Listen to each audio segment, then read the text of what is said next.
नमस्कार दोस्तों। तो मैं मतलब में आपका स्वागत है। आज हम लोग क्लास 10th क्लास में थर्ड नंबर चैप्टर 3.1 में दो चरों वाले रैखिक समीकरण के रूप में कुछ क्वेश्चन लेके आए हैं। जैसा कि सभी को पता है, पार्ट नंबर 6 तक की वीडियो अपलोड हो चुकी है और पार्ट नंबर 6 तक हम लोगों ने दो चरों वाले रैखिक समीकरणों की प्रकृति अर्थात समांतर रेखाएं, प्रतिच्छेदी रेखाएं और संपाती रेखाओं की बात की थी। आज की वीडियो में हम लोग बात करने वाले हैं कि क्वेश्चन नंबर 6 में क्या दिया गया है। तो 6 नंबर क्वेश्चन में क्या दिया गया है आज हम लोग सीखेंगे यहाँ पे। और जैसा कि पीछे की वीडियो में सभी बच्चों ने अच्छा रिस्पांस दिया है, तो साथ में सभी लोग एक काम करते रहे कि वीडियोस को अपने दोस्तों में शेयर करते रहें। हम लोग देखते हैं भी क्वेश्चन नंबर 6 में लिखा हुआ है, निम्न रैखिक समीकरणों में संगत व असंगत को पहचानिए। तो सभी ने पढ़ा है कि जो दो चरों वाले रैखिक समीकरण होते हैं उनमें जो भी प्रकृति रेखाओं की होती है उनमें कुछ प्रकृति संगत होती है, कुछ कैसी होती है असंगत। कौन कौन सी प्रकृति संगत है, कौन कौन सी असंगत, ये हम बता चुके हैं भी। तो क्वेश्चन को ध्यान देते हैं। यहाँ पे पहला क्वेश्चन 6.1 दिया है x + y = 5। अब यहाँ पे सेकेंड इक्वेशन दिया है 2x + 2y = 10। अब ये देखना है यहाँ पे कि पहले वाले इक्वेशन में मान लिख लेते हैं यहाँ पे a1, b1 और c1। अब a1 की वैल्यू यहाँ पे देखा जाए तो x का गुणांक कितना है 1, v1 की वैल्यू देखा जाए तो y का गुणांक कितना है 1 और c1 का मतलब अचर पद कितना है तो 5। मतलब पहले वाले इक्वेशन से a1, b1 और c1 हम लोगों ने यहाँ पे फाइंड आउट कर लिया है।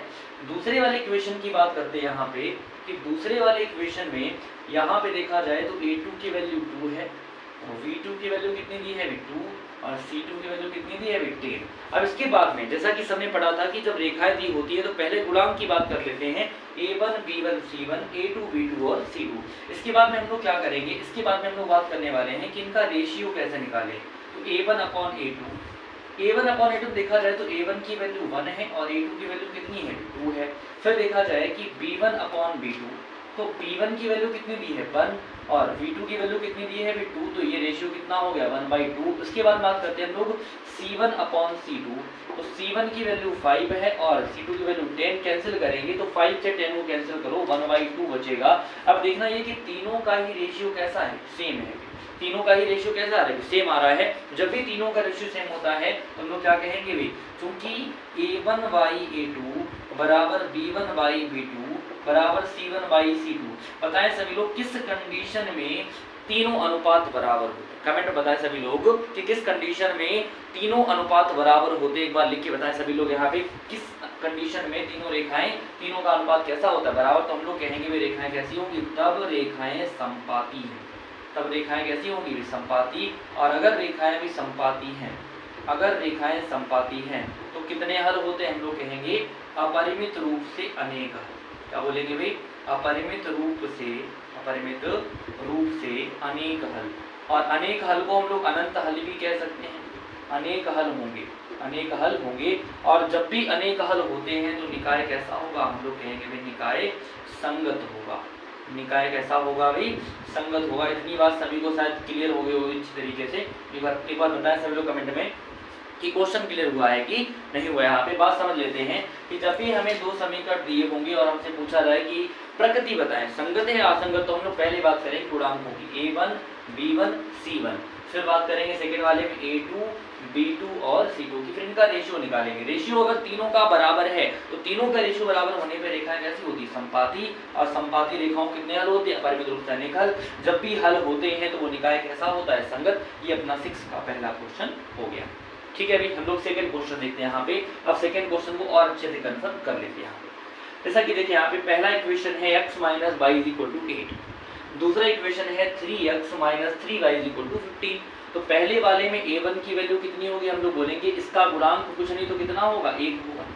b1 में देखें यहाँ पे y के गुणांक में -1 मान सकते हैं हम लोग। और c1 मतलब कितना होगा 8। तो ये तीनों के गुणांक हम लोगों ने यहाँ पे लिख दिए कि पहले वाले का गुणांक 1, दूसरे वाले का -1, तीसरे वाले का 8। अब क्या करते हैं भी, इसमें a2 की वैल्यू कितनी हो जाएगी 3, v2 कितना हो जाएगा -3। और उसके बाद में अगर देखा जाए भी c2 कितना है 15। तो उम्मीद है सभी को इतनी बात कंफर्म हो रही होगी कि a1, b1 और c1, a2, b2 और c2 अगर हम निकाल लेते हैं तो आगे क्वेश्चन बहुत ही आसान हो जाएगा। ठीक है भाई। इसके बाद हम लोग क्या करेंगे भाई, रेशियो निकालेंगे। तो a1/a2 कितना होगा 1/3। फिर निकालेंगे b1 अपॉन b2 कितना होगा -1 अपॉन -3 माइनस माइनस क्या हो जाएगा प्लस, मतलब रेशियो 1/3। फिर होगा c1 अपॉन c2, अब c1 कितना है अभी 8 और c2 है 15। तो देख के बताएं कि कितने अनुपात बराबर, तो हम लोग कहेंगे चूंकि a1 अपॉन a2 पहला वाला जो अनुपात है, पहला वाला जो रेशियो है वो दूसरे वाले के कैसा है बराबर है, लेकिन जो तीसरा वाला रेशियो है वो बराबर नहीं है, तो हम लोग कह देंगे कि a1 upon a2 is equal to b1 upon b2 does not equal to c1 upon c2। अब जब भी ऐसा अनुपात दिया हो कि केवल दो अनुपात बराबर हैं, तो बताएं सभी करंट में कि कैसी रेखाएं होंगी। अगर दो अनुपात बराबर है तो रेखाएं कैसी होंगी बदल के बताएं सभी लोग। फिर हम लोग आगे बढ़ते हैं कि अगर दो अनुपात बराबर हैं तो रेखाएं कैसी होंगी, हम लोग कहेंगे भाई रेखाएं समांतर होंगी। रेखाएं कैसी होंगी भाई, रेखाएं समांतर। ठीक है, अभी उम्मीद है सभी को इतनी बात क्लियर हो गई होगी कि रेखाएं समांतर होंगी। और समांतर रेखाओं के कितने हल होते हैं, तो हम लोग क्या कहेंगे भाई समांतर रेखाओं का कोई हल नहीं होगा। और अगर कोई हल नहीं होगा तो निकाय कैसा होगा, असंगत। निकाय कैसा होगा भी, असंगत होगा।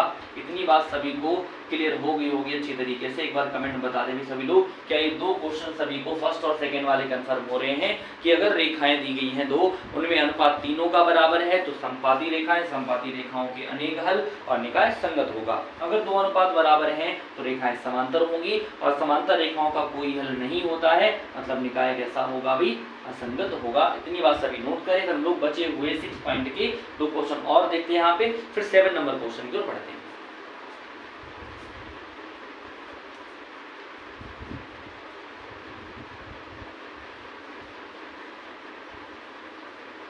ठीक है, सभी नोट कर लिया होगा अच्छी तरीके से, तो हम आगे बढ़ते हैं इसके बाद में।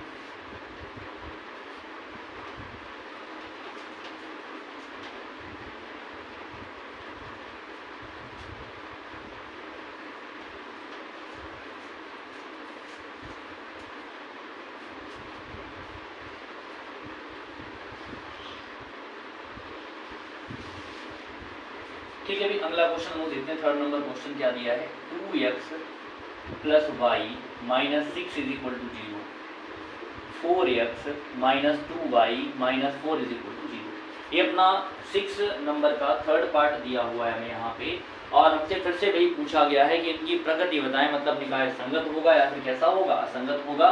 और ऐसे ही हमें फोर्थ नंबर का पॉइंट दिया हुआ है, तो फोर्थ नंबर का पॉइंट क्या दिया है हमें देखते हैं हम लोग। फोर्थ नंबर दिया हुआ है 2x minus 2y minus 2 is equal to 0। क्या दिया है, 2x minus 2y minus 2 is equal to 0, और दिया है 4x minus 4y minus 5 is equal to 0।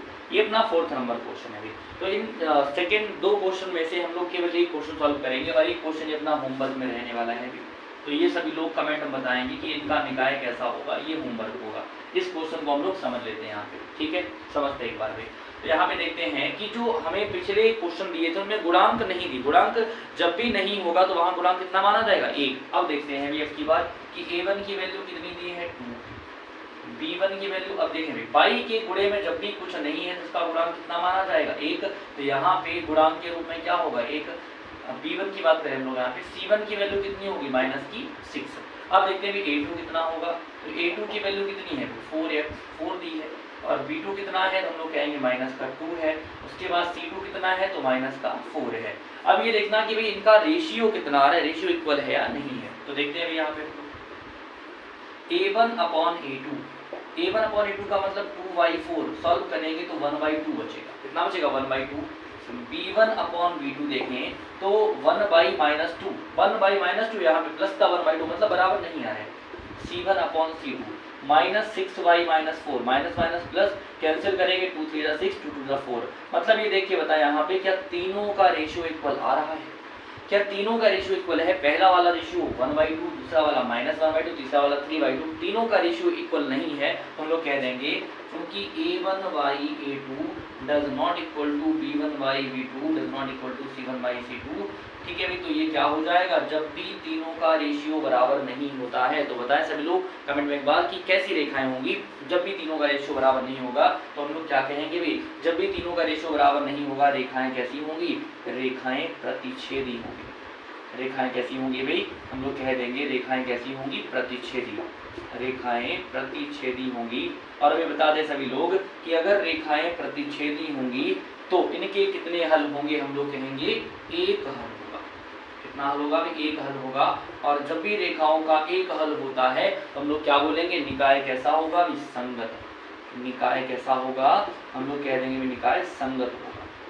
निकाय कैसा होगा भी, संगत। यहाँ पे हमने 3 क्वेश्चन ये किए हैं 6 पार्ट के। अब हम लोग 7 पार्ट देखते हैं। उम्मीद है सभी को ये संगत और असंगत वाली बात अच्छी तरीके से कंफर्म हो गई होगी कि अगर तीनों रेशियो बराबर तो संपाती रेखा, संपाती रेखाओं में कितने हल होते हैं, अनंत हल या अनेक हल बोल सकते हैं। और तब निकाय कैसा होगा, तो हम लोग क्या बोलेंगे, निकाय कैसा होगा, विसंगत। लेकिन अगर 2 अनुपात बराबर है तो रेखाएं समांतर होंगी। समांतर रेखाओं कितने हल होते हैं, कोई हल नहीं। निकाय कैसा होगा, असंगत होगा। फिर पूछा जाए अगर तीनों अनुपात बराबर नहीं है तो हम लोग क्या बोलेंगे, अगर तीनों अनुपात बराबर नहीं है तो उस कंडीशन में हम लोग क्या कहेंगे भी, वहां पे रेखाएं प्रतिच्छेदी होंगी। प्रतिच्छेदी रेखाओं का केवल एक हल होगा और निकाय कैसा होगा, विसंगत। तो होमवर्क की बात हम लोग कर लेते हैं 7 नंबर क्वेश्चन में।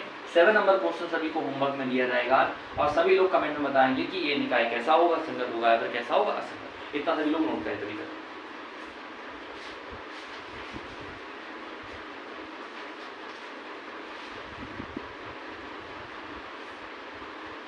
सभी लोग देखें यहाँ पे भी 7 नंबर का फर्स्ट पार्ट दिया हुआ है 3x + 2y = 5, 3x + 2y = 5। और सेकेंड इसमें इक्वेशन दिया है 2x - 3y = 7। बताना है कि निकाय कैसा होगा, रेखाएं कैसी होंगी और अनुपात बराबर होगा या नहीं होगा। सेकेंड पॉइंट क्या दिया है, तो सेकेंड पॉइंट देख लेते हैं हम लोग। सेकेंड पॉइंट दिया हुआ है 2x - 3y = 8, 2x - 3y = 8। और सेकेंड इक्वेशन दिया हुआ है हम लोगों को यहाँ पे 4x - 6y = 9। तो सभी लोग क्या करेंगे, कितने क्वेश्चन और एक पार्ट बढ़ा देते हैं यहाँ पे। थर्ड नंबर जो पार्ट दिया वो भी बढ़ा देते हैं यहाँ पे। थर्ड नंबर पार्ट क्या है अभी दिया हुआ है 3/2x + 5/3y = दिया हुआ है हमें यहाँ पे भी 7। इसके बाद में इसी का सेकेंड इक्वेशन हम लोगों को दिया हुआ है 9x - 10y = 4। ये 3 क्वेश्चन होमवर्क में रहेंगे भी सभी के। और जिस भी बच्चे को डाउट रह जाता है या ये क्वेश्चन कोई भी नहीं होता है तो कमेंट में एक बार बता देना भी कि क्वेश्चन नहीं सॉल्व हुआ है, उसको सॉल्व करवाया जाएगा अच्छी तरीके से और पूरी तरीके से समझाया जाएगा यहाँ पे। तो आज हम लोग यहीं तक रखेंगे। 6 नंबर क्वेश्चन के हमने 3 पार्ट करवाए हैं, बाकी ये 4 क्वेश्चन होमवर्क में है। तो सभी लोग कमेंट में बताएंगे एक बार कि रेखाएं कैसी हैं, निकाय कैसा है, अनुपात बराबर है या नहीं है। तब तक के लिए धन्यवाद। और सभी लोग क्या करें, अगर वीडियो पसंद आई है तो सभी लोग लाइक करें, शेयर करें और जिन बच्चों ने अभी तक चैनल को सब्सक्राइब नहीं किया है वो कर लें ताकि आगे आने वाली सही वीडियो आप तक पहुंच सके। धन्यवाद।